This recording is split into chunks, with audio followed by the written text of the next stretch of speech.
is proud to present Tiku's Herb.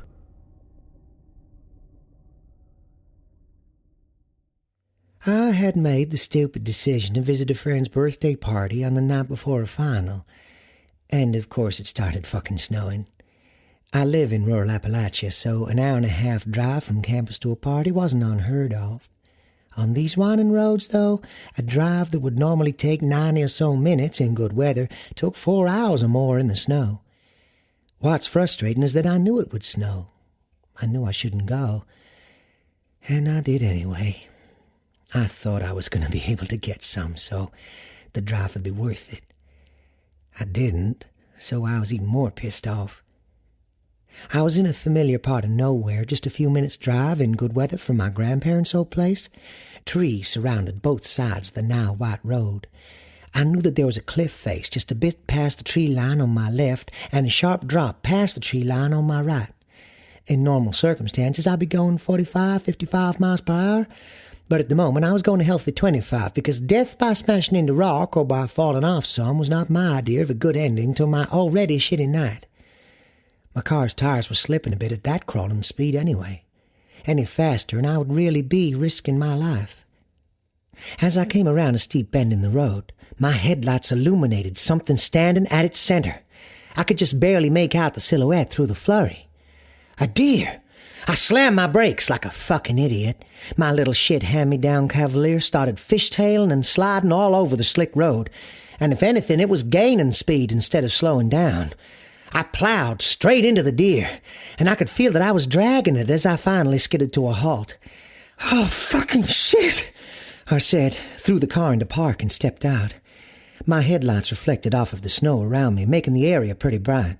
Plus, just up the road a bit was a streetlight belonging to a little cabin. I looked back at the sickening red streak on the road behind my vehicle. "Poor thing," I said as I came around the back.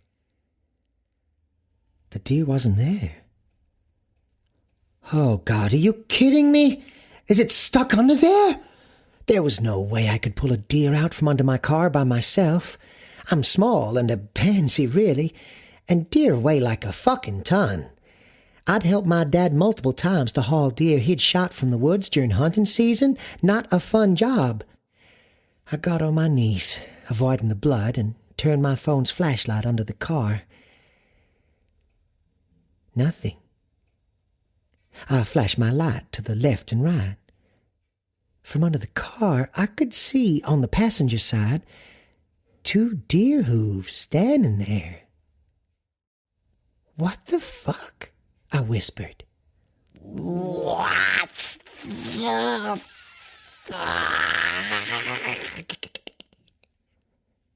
The voice that echoed mine sounded, well, stretched.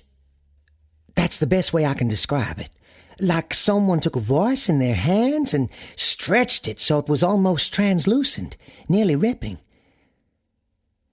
Slowly, I stood up, hip pressed against the driver's side brake light. Standing on 2 legs like a fucking person by my passenger side door was the deer. It was huge. Its great antlers had started collecting snow so that it glittered in the light. Its face was pointed right at me, eyes focused on mine. Its front legs stretched out so that its hooves were on the top of my car. I'll admit, I was completely dumbfounded. I just stood there.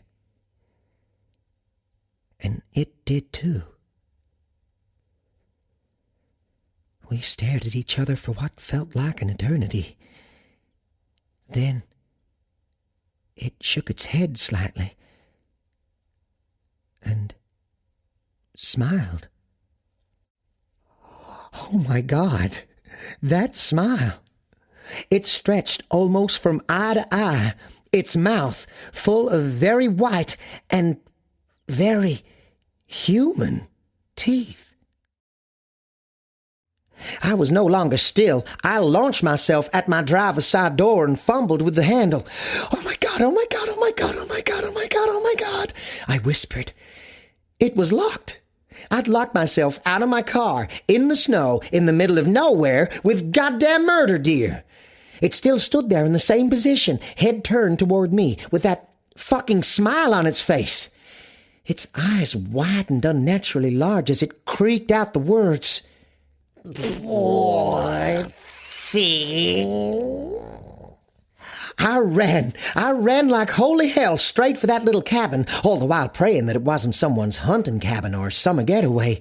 I screamed, "Help me! Jesus Christ, help me!" "Poor thing!" It shouted from behind me. When I heard what sounded like a light bulb shattering, I looked over my shoulder. Its body was changing. Instead of shoulders like an animal pushing from its back, it had shoulders like a human's now, and its hips made a sound like breaking glass as they became more human-like. I screamed a series of profanities in an order I cannot remember now as I pushed my body to the limit to pick up speed. I think the thing laughed as it continued to shout the same phrase at me. "Poor thing! Poor thing!" A loud crack rang out as my feet hit the driveway by the cabin, echoing into the night and the hills surrounding us. I kept running forward, onto the front porch and smack into a rather large older man holding a shotgun. As soon as I had myself hidden behind him, I turned to look back at the creature. It stood at the edge of the road by the driveway, in the streetlight. It had the head and neck of a deer, but from the shoulders down, it was me. Blue flannel shirt, A-cup breasts, black jeans, tiny hips, feet just a little too big for its skinny legs. It had transformed its torso and limbs into mine. "Get on out of here, Herb." The man I was hiding behind waved his shotgun.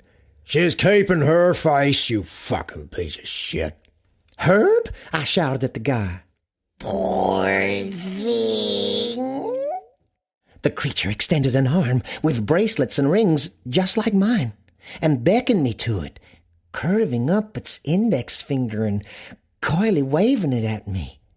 The man fired off another shot, this time at the dear me creature. It jumped back a pace as the ground by its feet exploded with the force of the shot. "I said get out of here," the man repeated himself, whispering it almost so quietly I could barely hear him myself. "Are you kidding me?" It shouted at us, then turned and made its way into the darkness. I stood there with the man, who I would later learn was Bill, and watched for a long time after the creature disappeared. "Herb?" I asked again, breaking the silence. "You can stay here until it's light out. I'd just leave your car where it is if I was you," Bill said and turned to go inside. I followed closely behind him. "Herb?" I pressed the issue further as Bill started bolting and locking his door with at least 20 different kinds of locks. "Why did you call it Herb?" Bill paused. "Well, that's who it was last time."